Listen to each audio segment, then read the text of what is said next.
Hello hi welcome to my channel Shweta vlogs. అందరు ఎలా ఉన్నారు? నేనైతే చాలా మంచిగా ఉన్నా. మీరు ఎలా ఉన్నారో కామెంట్స్లో చెప్పండి. ఈ రోజు డే రొటీన్ అయితే మీతో షేర్ చేసుకుంటున్నాను. ఈరోజు సెకండ్ సాటర్డే అనమాట, శనివారం. పూజ ఇలా చేశాను అనమాట. కార్తీక మాసంలో ఈ రోజున నాకు ఎందుకో ఇలా పిండి దీపాలు పెట్టాలనిపించింది.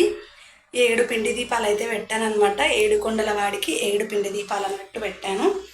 ఓకేనా? ఇలా మా పూజ, శనివారం పూజ అయితే ఇలా కంప్లీట్ చేశాను. తులసమ్మ దగ్గర కూడా ఒక పిండి దీపం అయితే పెట్టేశాను. ఇలా పూజ అయితే కంప్లీట్.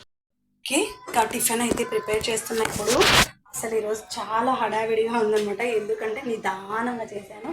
ముందుగానే సెకండ్ సాటర్డే ఉంది కదా, మా చిన్నోడికి స్కూల్ లేదు కదా అని ఆరాంగా చేశాను అనమాట పూజ. అందుకు ఇప్పుడైతే దగ్గర 9:20 అవుతుంది టైము. ఇప్పుడైతే నేను అటుకులు టిఫిన్ చేద్దామని అయితే ఫిక్స్ అయిపోయాను. అటుకులు అయితే కడిగి ఇలా పెట్టేసాను. పక్కన అటుకులు ఇలా పొడిగా అవుతాయి. కడిగి ఇలా పెట్టేసిన తర్వాత మీకు కూడా చూపిస్తాను. నేను ఏం లేదండి, బయట మనకి బజార్లో కొంచెం అంటే 2 రకాల అటుకులు అయితే ఉంటాయి. ఇవి మనం ఉగ్గానే చేసుకోవడానికి అంటే ఇస్తారనమాట. కొంచెం గట్టిగా ఉంటాయి అవి. ఇట్లా తడిపినా కానీ మెత్తగా, అంటే మెత్తగా అయిపోకుండా ఇలా పొడిగా అవుతాయి అన్నమాట. ఇవి ఇలా తడిపి పక్కన పెట్టేసాను. దీంట్లోకి ఇంకా ఆనియన్స్, పచ్చిమిర్చి, టమోటా, మనకు తెలిసిందే కదా బొరుగులకు కానీ అలా దానికి తయారైనట్టు. ప్లస్ బొరుగులకు కానీ లేకపోతే మనం టమోటా, పచ్చిమిర్చి, ఎర్రగడ్డ మాత్రం వేస్తాం కదా. దీంట్లోకి పల్లీలు, చిత్రాన్నంలోకి వేసినట్టుగా పల్లీలు, ఉద్దిబేళ్ళు అలా వేసుకుంటే చాలా బాగుంటుంది. నేను కూడా ఇంతకుముందు తక్కువగా చేసేదాన్ని, కానీ వినడం చాలా, అంటే నాకు చాలా టైం సేవ్ అవుతుంది. ఫస్ట్ ఆఫ్ ఆల్ త్వరగా అయిపోతుంది చేయడం. ఉప్మా కంటే ఇది బెటర్ కదా. ఉప్మా కూడా తింటాం మా ఇంట్లో ఇష్టంగానే, కానీ ఉప్మానే ఎల్లప్పుడూ చేసుకోం కదా. ఉగ్గాని అంటే మళ్ళీ గ్యాస్ట్రిక్ ప్రాబ్లమ్స్ అదొకటి వస్తుంది అనమాట. దీనివల్ల అట్లా ఏమి ఉండదు, నాకేమంత అనిపించదు. ఇది కూడా ఆ టైప్తే, కానీ నాకేమో గ్యాస్ అనిపించదు. ఉగ్గాని తింటే నేను ఇంకా ఆ రోజు మధ్యాహ్నం లంచ్ తినలేను. నాకు కొంచెం గ్యాస్ ప్రాబ్లం ఉంది కదా, అందుకని చెప్పేసి ఇంక ఎక్కువ అటుకులే ప్రిఫర్ చేస్తున్నాను. సరుకుల్లో ఒక 5 kgs అలా తెచ్చుకుంటున్నాను అనమాట. మేము యాక్చువల్గా అయితే 2-3 monthsకి సరిపడే సరుకులు అయితే తెచ్చుకుంటాం అనమాట. ఎప్పుడైనా కానీ మోస్ట్లీ అదే 2 kgs 4 kgs అట్లా తెచ్చుకుంటున్న అటుకులు అయితే ఈసారి.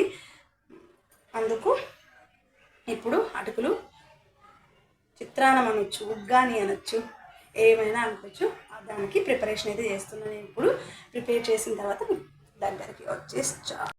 ఇక్కడైతే ఇంకా అటుకుల ప్రిపరేషన్కి అయితే పచ్చిమిర్చి, ఆనియన్, టమోటా, కొత్తిమీర అన్నీ అలా పక్కన పెట్టేసుకున్నాను. తర్వాత ఇంకా పెనం పెట్టేసుకొనేసి ఆయిల్ వేసుకొనేసి, ఆయిల్ హీట్ ఎక్కాక దాంట్లోకి నేనైతే జీడిపప్పు, శనక్కాయ విత్తనాలు వేసాను. మీకు ఇష్టం వస్తే ఉద్దిబ్యాళ్ళు, శనగబ్యాళ్ళు అవి కూడా వేసేసుకోవచ్చు. పచ్చిమిర్చి వేసేసాను. పచ్చిమిర్చి మంచిగా మగ్గింది. తర్వాత ఆనియన్ వేసిన తర్వాత సాల్ట్ వేస్తే త్వరగా మగ్గిపోతుంది. అందుకనే సాల్ట్, పసుపు కూడా వేసేసాను అనమాట. పసుపు అన్నీ వేసిన తర్వాత టమోటా కూడా వేసి మంచిగా మగ్గించుకోవాలి. చాలా బాగుంటుంది అటుకులు. నేను కూడా ఫస్ట్లో ఎలా ఉంటాయి అనుకుంటా, అంటే కొంచెం ఒక సంవత్సరం క్రితం నేను స్టార్ట్ చేశాను ఇలా ఉగ్గాని చేసుకోవడము. అప్పుడు మేము పిల్లప్పుడు మా జేజీ బాగా చేసి పెడుతుండే ఇలాంటిది.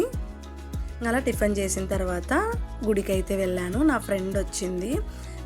మా ఫ్రెండ్ వాళ్ళ కూతురు అనమాట, శిఖర. చాలా క్యూట్గా మాట్లాడుతుంది. తనతో మాట్లాడితే ఎవరైనా ఫ్యాన్స్ అయిపోతారు, అంత క్యూట్గా మాట్లాడుతుంది అనమాట. అలా ఇంకా గుడికి వెళ్ళేసి వచ్చిన తర్వాత ఇంకా మధ్యాహ్నానికి లంచ్ అయితే ప్రిపేర్ చేస్తున్నాను. లంచ్కి అయితే నేను అలసందల కూర చేస్తున్నాను. దాంట్లోకి అలసందలు ఒక్కటే కాకోకుండా ఆలు కూడా వేసాను. ఆలు, పచ్చిమిర్చి అన్నీ వేసి మగ్గించుకుంటున్నాను అనమాట. అలసందలు అంటే ఒక 2-3 hours ముందు నానబెట్టుకుంటే సరిపోతుంది. నేను అంటే ఎండినేటివి ఉంటాయి కదా అలసందలు, అవే అనమాట. దానిలో నేను ఒక 2-3 hours నానబెట్టేసి చేసేసుకుంటాను అనమాట. అలా మసాలాలోకి ఆనియన్, టమోటా, కొంచెం కొబ్బరి, అల్లం వెల్లుల్లి పేస్ట్, చెక్క లవంగాలు అలా అన్నీ వేసాను అనమాట. తర్వాత ఇంకా ఉప్పు, పసుపు, ధనియాల పొడి కూడా వేసాను. మసాలా అంతా మగ్గిన తర్వాత మనకి తగినంత కారం అయితే వేసుకోవచ్చు, మీరు తినే స్పైస్ని బట్టేసి. అలసందలు అయితే ఇలా ఎండబెట్టుకునేటివి చాలా మేలు అనమాట. అంటే ఎండినే అలసందలు అంటారు కదా అవి. నేను వడలు తక్కువ చేసుకుంటాను, ఇలా కర్రీనే ఎక్కువ చేసుకుంటాను అనమాట అలసందలు. ఇవి ఎప్పుడో మా పిన్ని, అంటే మా అమ్మ వాళ్ళ చెల్లెలు అనమాట, మా పిన్ని ఒక 2 years బ్యాక్ తెచ్చిచ్చింది అనమాట. ఒక 5 kgs అట్లా తెచ్చిచ్చింటుంది. వాళ్ళ దగ్గర తెచ్చుకునేటివి ఇప్పటి వరకు నేను ఉపయోగించుకుంటున్నాను అనమాట. మన ఇంట్లో ఏమన్నా కాయగూరలు ఏం లేనప్పుడు ఇలా అలసందల కూర కానీ, శనగలు కూడా తెచ్చుకునే బయట తెల్ల శనగలు అలా తెచ్చుకుంటాను మార్కెట్లో. అవి కూడా అలా చేసుకుంటే ఈజీగా ఉంటుంది, ప్లస్ స్పెషల్ ఫుడ్ లెక్క కూడా ఉంటుంది అనమాట. మసాలా అంటే కార్తీక మాసంలో నాన్ వెజ్ మిస్ అయ్యే వాళ్ళకి ఇలా మసాలా ప్రిపరేషన్ లెక్క బాగుంటుంది అనమాట. తర్వాత వంకాయ కూడా వేసాను నేను. వంకాయ వేయకోకుంటే బాగుండు అనిపించింది, కానీ వేసేసాను. ఎందుకో వంకాయ టమోటా మిస్ అయ్యాను, ఫస్ట్లోనే వేయాల్సిండే. అందుకు ఇప్పుడైతే వేసేసి మంచిగా మగ్గించుకున్నాను. తర్వాత వాటర్ అయితే పోసేసుకున్నాను. మనకి కొంచెం ఎక్కువ గ్రేవీ కావాలనుకుంటే ఎక్కువ వాటర్ వేసేసుకోవచ్చు, తక్కువ గ్రేవీ కావాలనుకుంటే కొంచెం వాటర్ వేసుకోవచ్చు అనమాట. అలా నేను వేసేసి కుక్కర్ మూత అయితే పెట్టేశాను అనమాట. మంచిగా ఉడికిపోయింది. తర్వాత పక్కన నేను బియ్యం కడిగి పెట్టేశాను అనమాట. అవి రేషన్ బియ్యము. నేనైతే సంగటి చేస్తున్నాను అనమాట. సంగటి విత్తనాల కూర చాలా బాగుండే, అసలు ఎంత టేస్ట్ ఉందంటే అమ్మో అగమోహము, అసలు ఎంత టేస్ట్. వేడి సంగటి విత్తనాల కూర. అలా బియ్యం మొత్తం మెత్తగా ఉడికిన తర్వాత ఉప్పు అయితే వేసుకుంటున్నాను నేను ఈ సంగటిలోకి. అది మొత్తం బాగా కలిపేసి దాంట్లోకి మనము పొడి, ఇప్పుడు రాగి పిండి ఉంటుంది కదా, అది వేసుకోవడమే అనమాట. ఇక్కడైతే ఒక పక్కన కర్రీ అయితే ప్రిపేర్ అయిపోయింది. నేను ఇంకా లాస్ట్లో ఫైనల్లో దీంట్లోకి ఆచి చికెన్ మసాలా అయితే వేస్తాను అనమాట. అది వేస్తే కొంచెం అట్లా చాలా టేస్టీగా ఉంటుంది. నేను ఎక్కువ వాడతాను ఆచి చికెన్ మసాలా పౌడరు. ఆ ఫ్లేవర్ కొంచెం ఇష్టమే. అది కొంచెం వేసినా కానీ మనకి ఒక నాన్ వెజ్ ఫ్లేవర్ వస్తుందన్నమాట.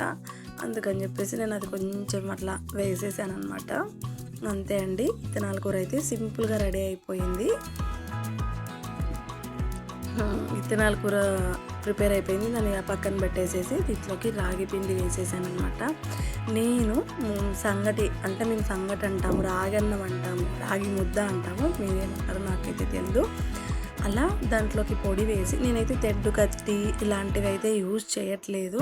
నేను గరిటెతోనే ఇలా స్మాష్ చేస్తాను అనమాట. మంచిగా మెల్లగా కలిపేసామంటే అంత కలిసిపోతుంది. మళ్ళీ తెడ్డు కట్టే అవన్నీ అంటే ఆల్మోస్ట్ నేనైతే ఎక్కువ వాడను అనమాట. అవన్నీ పైన వేసేసాను. అవి పైన నుంచి కిందకి తీయడం కష్టం కాబట్టి ఇలా గంటెతోనే కలిపేస్తాను అనమాట. రాగన్నం అయితే రెడీ చేసేసాను. చాలా అంటే చాలా పర్ఫెక్ట్గా వచ్చింది. ఓకే, మీరు కూడా ఇలానే చేస్తారా నాలాగా? కామెంట్స్లో చెప్పండి. ఈ వీడియో ఇంతటితో ఎండ్ చేద్దాం అనుకుంటున్నాను. మా వీడియో నచ్చినట్టయితే లైక్, షేర్, సబ్స్క్రైబ్ చేసుకోండి. సబ్స్క్రైబ్ చేసుకోవడమే కాకుండా బెల్ బటన్ క్లిక్ చేసుకునేసి అలానే నోటిఫికేషన్ ఎంచుకున్నారంటే నేను వీడియో ఇలా పెట్టగానే మీకు అలా నోటిఫికేషన్ ద్వారా వచ్చేస్తుంది. అందరికంటే ముందు మీరు మన వీడియోని చూసేయచ్చు. ఓకేనా? లాస్ట్ వరకు స్కిప్ చేయకుండా చూసినందుకు థ్యాంక్ యూ. బాయ్. మరొక వీడియో కోసం వెయిట్ చేయండి. బాయ్.